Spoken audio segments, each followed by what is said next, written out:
거룩한 교회 성도 여러분, 이 영상을 보시는 하나님 나라의 귀한 자녀 여러분, 오늘은 2022년 10월 18일 화요일입니다.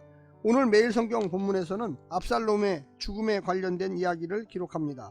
다윗이 자기 군대를 요압과 아비새와 이때의 손에 맡겨 내보내면서 압살롬을 너그러이 대하라고 부탁합니다. 전쟁이 시작되고 이스라엘 군대가 패배했습니다. 그리고 압살롬은 노새를 타고 가다가 머리카락이 상수리 나무에 걸려 공중에 매달리게 되었습니다. 오늘 본문을 나누어 보겠습니다. 18장 1절부터 5절. 출전하는 다윗 군대, 다윗 군대의 편성, 다윗의 출전을 막는 백성들, 압살롬을 위한 부탁. 6절부터 8절. 에브라임 숲을 전쟁, 에브라임 숲을, 다윗 군대의 승리, 숲에서 죽은 자.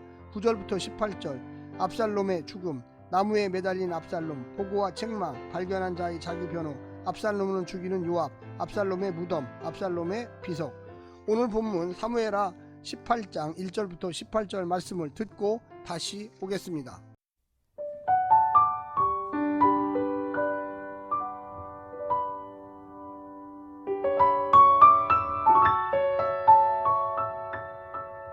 사무엘하 18장. 이에 다윗이 그와 함께한 백성을 찾아가서 천부장과 백부장을 그들 위에 세우고 다윗이 그의 백성을 내보낼세 3분의 1은 요압의 휘하에 3분의 1은 수루야의 아들 요압의 동생 아비새의 휘하에 넘기고 3분의 1은 가드 사람 이때의 휘하에 넘기고 왕이 백성에게 이르되 나도 반드시 너희와 함께 나가리라 하니 백성들이 이르되 왕은 나가지 마소서. 우리가 도망할지라도 그들은 우리에게 마음을 쓰지 아니할 터이요 우리가 절반이나 죽을지라도 우리에게 마음을 쓰지 아니할 터이라. 왕은 우리 만명보다 중하시오니 왕은 성읍에 계시다가 우리를 도우심이 좋으니이다 하니라. 왕이 그들에게 이르되 너희가 좋게 여기는 대로 내가 행하리라 하고 문 곁에 왕이 섬에 모든 백성이 100명씩 1000명씩 대를 지어 나가는지라. 왕이 요압과 아비새와 이때에게 명령하여 이르되 나를 위하여 젊은 압살롬을 너그러이 대우하라 하니 왕이 압살롬을 위하여 모든 군 지휘관에게 명령할 때에 백성들이 다 들으니라. 이에 백성이 이스라엘을 치러 들로 나가서 에브라임 수풀에서 싸우더니 거기서 이스라엘 백성이 다윗의 부하들에게 패하매 그날 그곳에서 전사자가 많아 2만 명에 이르렀고 그 땅에서 사면으로 퍼져 싸웠으므로 그날의 수풀에서 죽은 자가 칼에 죽은 자보다 많았더라. 압살롬이 다윗의 부하들과 마주치니라. 압살롬이 노새를 탔는데 그 노새가 큰 상수리 나무 번성한 가지 아래로 지날 때에 압살롬의 머리가 그 상수리 나무에 걸림에 그가 공중과 그 땅 사이에 달리고 그가 탔던 노새는 그 아래로 빠져나간지라. 한 사람이 보고 요압에게 알려 이르되 내가 보니 압살롬이 상수리 나무에 달렸더이다 하니 요압이 그 알린 사람에게 이르되 내가 보고 어찌하여 당장에 쳐서 땅에 떨어뜨리지 아니하였느냐. 내가 내게 은 10개와 띠 하나를 주었으리라 하는지라. 그 사람이 요압에게 대답하되 내가 내 손에 은 1000개를 받는다 할지라도 나는 왕의 아들에게 손을 대지 아니하겠나이다. 우리가 들었거니와 왕이 당신과 아비새와 이때에게 명령하여 이르기를 삼가 누구든지 젊은 압살롬을 해하지 말라 하셨나이다. 아무 일도 왕 앞에는 숨길 수 없나니 내가 만일 거역하여 그의 생명을 해하였더라면 당신도 나를 대적하였으리라 하니 요압이 이르되 나는 너와 같이 지체할 수 없다 하고 손에 작은 창셋을 가지고 가서 상수리 나무 가운데서 아직 살아있는 압살롬의 심장을 찌르니 요압의 무기를 든 청년 10명이 압살롬을 에워싸고 쳐 죽이니라. 요압이 나팔을 불어 백성들에게 그치게 하니 그들이 이스라엘을 추격하지 아니하고 돌아오니라. 그들이 압살롬을 옮겨다가 숲을 가운데 큰 구멍에 그를 던지고 그 위에 매우 큰 돌무더기를 쌓으니라. 온 이스라엘 무리가 각기 장막으로 도망하니라. 압살롬이 살았을 때에 자기를 위하여 한 비석을 마련하여 세웠으니 이는 그가 자기 이름을 전할 아들이 내게 없다고 말하였음이더라.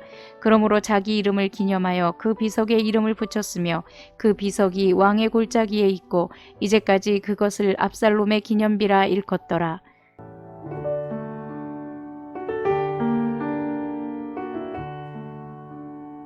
다윗의 후계자로서 가장 가능성이 컸던 압살롬이 죽음으로써 솔로몬이 왕자에 더 가까이 다가갈 수가 있게 되었습니다. 또 압살롬의 반란은 다윗의 왕국이 마치 모래성처럼 언제든지 무너질 수 있다는 허약한 나라인 것을 보여주었습니다. 유다 지파의 지지를 잃은 다윗, 유다 지파와 다른 지파들 사이의 분열, 사울 왕국에 대해 여전히 충성하는 사람들, 왕의 명령을 따르지 않는 요압과 군부 세력, 다윗은 자기의 후계자에게 왕자와 함께 이 모든 문제를 넘겨주어야만 할 것입니다. 오늘 본문을 세 부분으로 나누어 자세히 설명드리겠습니다. 첫 번째, 변절과 충성 사이에서. 다윗에게는 요압, 아비새, 이때와 잘 정비된 군사조직이 있었습니다. 전쟁에 참가하겠다는 다윗을 백성들이 만류합니다. 백성들은 다윗이 죽으면 자신들의 전쟁이 의미 없어지고 다윗을 보호하기 위해 일사불란한 전쟁 수행이 어려워집니다. 더욱이 다윗이 사랑하는 아들과 제대로 싸울 수 없으리라고 판단한 것입니다. 또 이방인 암몬 족속은 다윗 왕국의 내란이 다윗을 배신할 수 있는 절호의 기회였는데도 도리어 꼭 필요한 전쟁 물자를 제때 공수함으로써 다윗 군대의 사기를 높여 주었습니다. 압살롬의 이스라엘은 배신을, 이방인 암몬과 다윗의 신하들은 충성, 헤세드를 보입니다.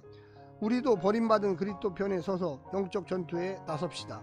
최전선에 서 있는 지체들의 기운을 복돋아줄 일을 찾아보도록 합시다. 두 번째는 아버지와 왕 사이에서. 다윗의 신하들이 다윗을 아낄 때 다윗은 부하들에게 압살롬을 너그럽게 대하달라고 부탁합니다. 사울왕과 다른 모습입니다. 아들 요나단이 다윗을 주둔하자 다윗은 아들까지 죽이려 하였지만 다윗은 자신과 맞서 싸우고 있는 아들 압살롬을 끝까지 사랑하였습니다. 하지만 전쟁을 수행하는 사람들 입장에서 우두머리를 생포하는 일은 많은 위험을 동반할 수가 있습니다. 나라와 자식 중 어느 하나도 잃어버릴 수 없는 다윗의 한계를 그대로 드러낸 명령이기도 했습니다. 마지막 세 번째는 순종과 승리 사이에서. 하나님은 다윗에게 큰 승리를 주십니다. 이로써 용서와 국률의 약속을 지키셨으며 견고한 왕국을 세우시겠다는 언약을 성취하셨습니다. 4년 동안의 치밀한 계획 끝에 왕권을 거머쥔 압살롬이 우연히 만난 상수리 나무 하나 피하지 못하고 하늘과 땅 사이에 걸리고 만 것입니다. 그의 자랑이요 영광이던 머리카락이 그에게 수치스러운 죽음을 안겨다 주리라고는 생각도 못했을 것입니다.